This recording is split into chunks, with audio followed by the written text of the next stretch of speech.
Hey guys, what's happening? So getting back into more talks about the prequel comics, I wanted to talk a bit about the Captain Marvel prequel comic and pick apart a bit of what it shows us about why Nick Fury hasn't called Captain Marvel yet, and a little bit more of what he's been up to in the background through a number of these films. So if you're new to the channel, be sure to subscribe to catch the spills every week, and don't forget to hit that bell up top so you can squad up in the comments for the first hour.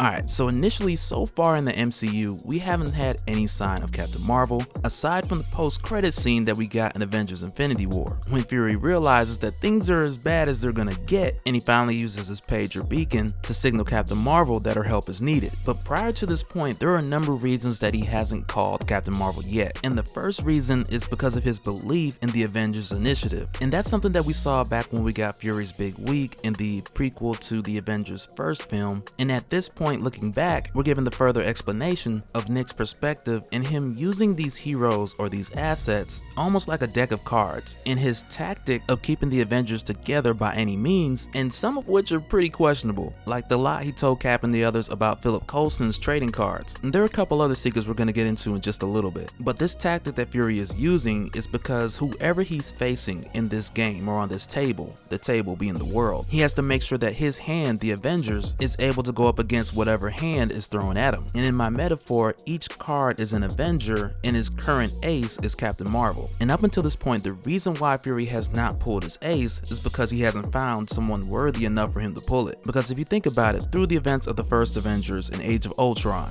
and really going back to the beginning, there weren't plans for a Captain Marvel film. But in retrospect, and getting into the Captain Marvel prequel, we're given further explanation for Nick Fury's actions and his explanation for not pulling his ace in a situation where he knew other kings, queens, and jacks could take care of. And in a game of defending the world, and in this case the universe, Nick Fury doesn't exactly play fair, because he'll do whatever it takes to keep his front line together, which includes, if need be, step in himself, not just to make sure that they succeed, but also that they're able to fight another day. And the Captain Marvel prequel reminding us of all of this, it also gives us a hint of Nick Fury not calling in Captain Marvel possibly being connected to him being aware of larger threats that haven't arrived prior to Infinity War, mainly because of his history with Carol Danvers and knowing what she's capable of, and through her knowing a bit more of what's out there. And things like this would explain why back in Iron Man 2, when Nick Fury found out that Tony Stark was gonna die in 72 hours from the palladium poisoning from his arc reactor, but it explains why this was such a big deal for him to find a solution, to get S.H.I.E.L.D. to find a solution to save Tony's life. And I'll never forget, one of the guys from that lab looks like Krieger from Archer, and if that was in fact him, there's no telling what Tony got injected with. But looking back at this, in the prequel mainly focusing on the Age of Ultron and starting there and moving forward, but aside from that, there are a number of instances we can pull from where we can see these examples of Fury not only trying to keep the team together, but trying to keep them alive at the same time, at least to the best of his ability, with the information that he's given. And at the time, Tony Stark was needed for much more than just being Iron Man, but at the time his help was needed for further developments for the agency formerly known as S.H.I.E.L.D., and also the enhancements that he would add to the other heroes on the team. But fast forwarding to after the events of Captain America Winter Soldier, and even throughout the time of Captain America Civil War, because in Captain America Civil War we did not see Nick Fury, but we're given an explanation throughout the Captain Marvel prequel of him continuing to work underground with Maria Hill, using inside assistance from Cameron Kline, who continues to work for S.H.I.E.L.D. but also supply help, support, and cover for Nick Fury anytime that Fury would ask, much like in Age of Ultron, with him providing Fury with a helicarrier to help people escape the falling city of Sokovia.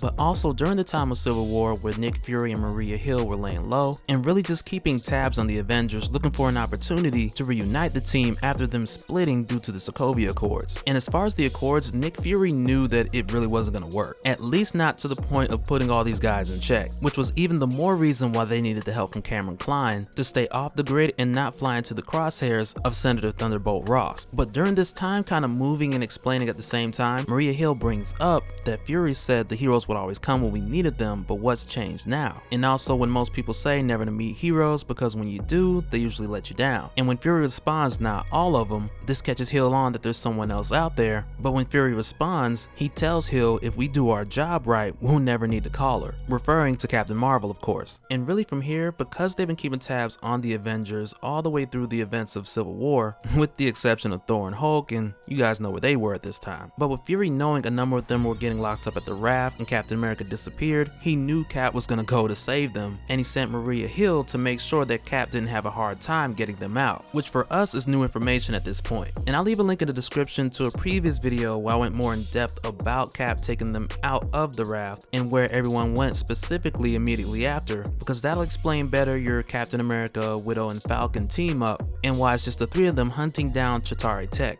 But during this time, still off the grid, Fury goes to see Cap and the others, really in an attempt to make amends between Tony Stark and Steve Rogers. Because at the end of the day, what Cap is doing here is great and all, but this wasn't the idea of the Avengers, what they're supposed to be doing. And Fury at this point is trying to convince Steve Rogers that, stealing the Chitauri Tech and just taking it off the streets, that's great and all, but there's other people handling that, in reference to damage control, which ties more into Spider-Man Homecoming, and hopefully you're not like Anthony Mackie and you've seen that movie, because if you haven't, Tom Holland will probably roast you.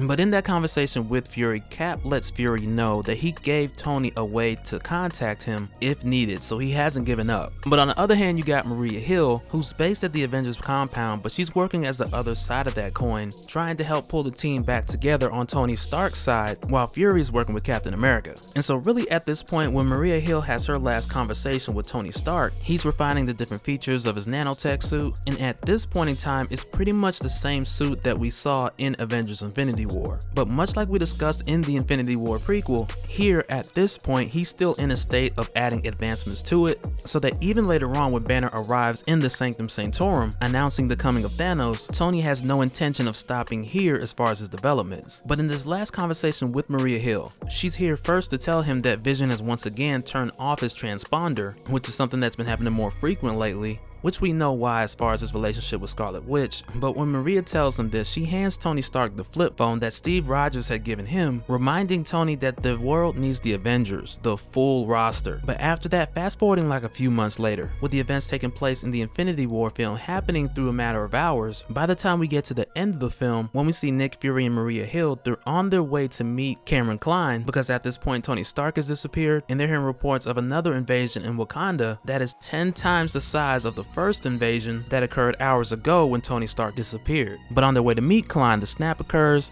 Hill starts disappearing, and immediately Fury comes to the realization that doing their job is just not enough. And at this point, he needs to call for Captain Marvel because he's the only person who can. But that'll do it for this one, guys. I really do like the prequels. I wish we had a bit more of them, like an ongoing series, just giving us more of the story in between the films and even further back. And it's almost like Disney is making that come true with the new TV shows, which I'm definitely gonna get, kinda have to. But I really feel like those coming soon on the Disney Plus streaming app, they're gonna fill in the place a lot like these prequel comics did, but I'm pretty sure those shows will fill in with a tone a lot like what we got with the prequel comics, but with a live action near cinema type quality, which is something I honestly cannot wait to see. But either way, that'll do it for this one, guys. Let me know your thoughts down in the comments, and we'll do it again on the next one. Alright, later.